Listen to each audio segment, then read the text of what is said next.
मायका माँ से होता है, भाभी से नहीं। रिया के मम्मी पापा उसका साथ बचपन में ही छोड़कर चल दिए थे। केवल एक ही था जिसको वह अपना कह सकती थी और वह था उसका बड़ा भाई कार्तिक। कार्तिक अपनी छोटी बहन रिया से बहुत प्यार करता था और उसकी आंखों में एक आंसू भी नहीं देख सकता था। यह कार्तिक को कतई बर्दाश्त नहीं था।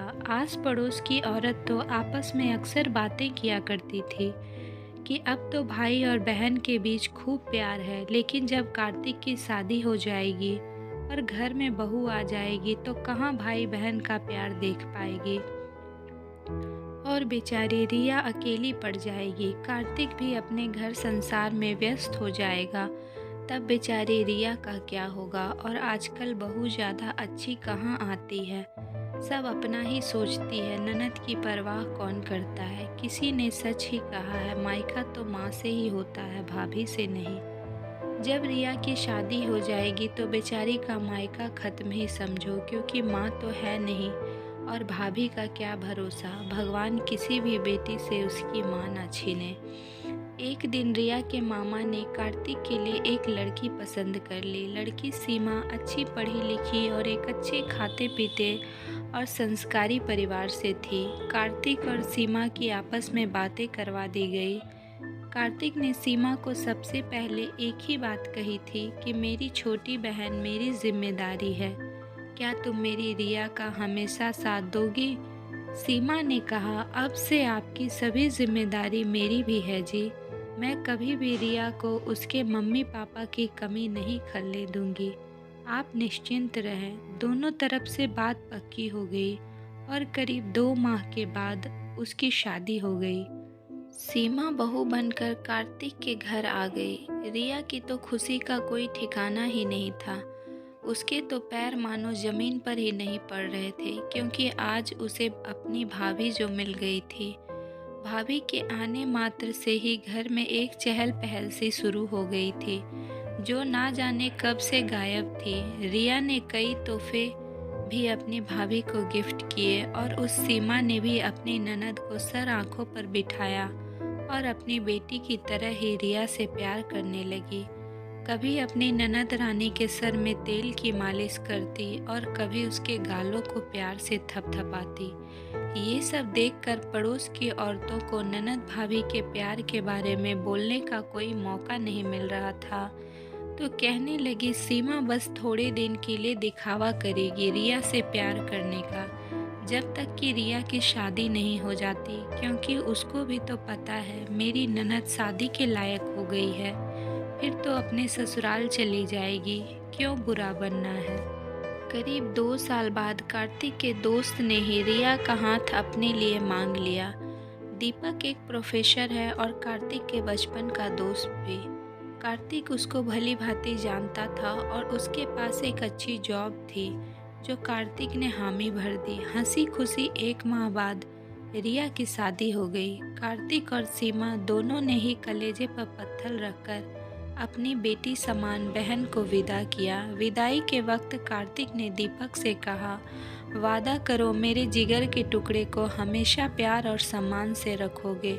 और फिर गले लगकर रो पड़ा। रिया भी भाई और भाभी से लिपट कर रोने लगी। आज भाई और भाभी को छोड़कर जाना उसके लिए भी मुश्किल हो रहा था। दीपक ने आश्वासन दिया, मैं आपको कभी शिकायत का मौका नहीं दूंगा। कार्तिक तुम बेफिक्र रहो। तब कहीं कार्तिक जाकर शांत हुआ और रिया देखते ही देखते विदा हो गई।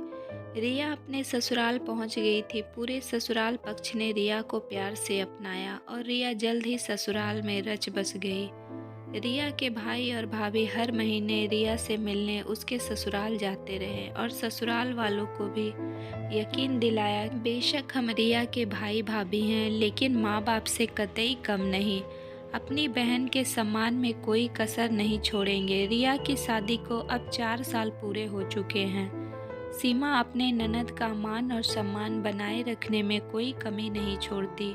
समय समय पर मायके बुलाना और समय समय पर रिया के ससुराल में हर बार त्योहार पर जाना और अपनी ननद और उनके ससुराल वालों का सम्मान करना नहीं भूलती।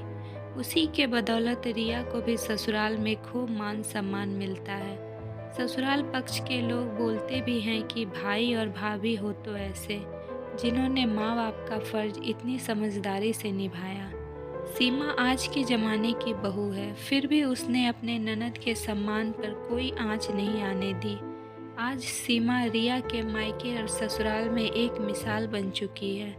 जो पड़ोसन औरतें कभी सीमा की नीयत पर शक करती थी, वह आज सीमा की तारीफ़ करते नहीं थकती और कहती है, क्या खूब फ़र्ज़ निभाया सीमा ने।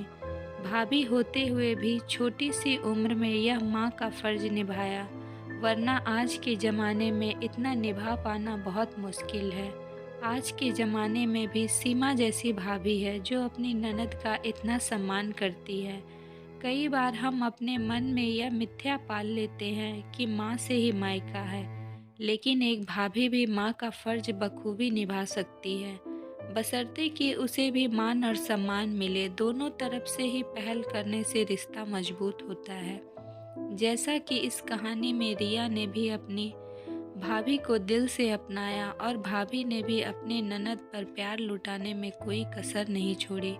मुझे तो यही लगता है कि माँ बाप तो सदा नहीं रहते, लेकिन माँ बाप के बाद तो भाई भाभी से ही मायका है और एक बेटी का अपने मायका से मोह कभी खत्म नहीं हो सकता।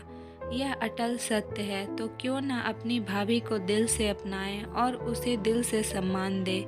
फिर देखना वह कोई भी कसर नहीं छोड़ेगी आपको अपनाने में और आपका मायका भी हमेशा के लिए बना रहेगा। मुझे लगता है कि ज़माना अब भी वही है, कुछ नहीं बदला, बदली है तो केवल लोगों की सोच और हम। तो क्यों ना अपने अहम को बढ़ावा ना देते हुए अपने रिश्ते को मजबूत बनाने के लिए खुद ही पहल करें, तो हम देखेंगे कि हर रिश्ता खिल उठेगा और अगर वह रिश्ता ननद भाभी का हो तो क्या कहना। तो दोस्तों, मेरी यह प्यारी सी स्टोरी आप लोग को कैसी लगी? अगर पसंद आई हो तो प्लीज़ लाइक करें और ज़्यादा से ज़्यादा लोगों तक शेयर करें। तो मिलूँगी नेक्स्ट स्टोरी के साथ।